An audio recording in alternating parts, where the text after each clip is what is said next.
ஒரு நல்ல பையன் இருந்தா என்கிட்ட சொல்லு. உங்களுக்கு கரெக்டான பார்ட்னரை கண்டுபிடிச்சு தருவது என்னுடைய பொறுப்பு. நீங்க எந்த ஒரு விஷயத்திற்கு ஆசைப்பட்டாலும் அது நல்லபடியாக அமைவதற்கு எப்பொழுதும் உறுதுணையாக இருப்பதே லவ் இன்சூரன்ஸ் கம்பெனி.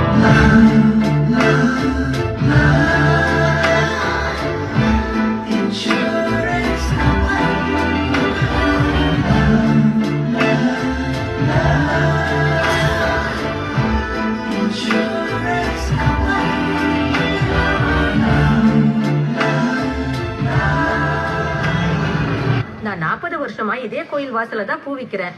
என் புருஷன் மாட்டுத்தாவணில மீன் விக்கிறாரு. இப்போ அங்க கடலை விக்கிறவ கூட கடலை போட்டுட்டு இருப்பாரு.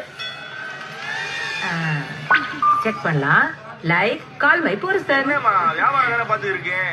சரிங்க. இப்ப என் புருஷன் என் கைக்குள்ள.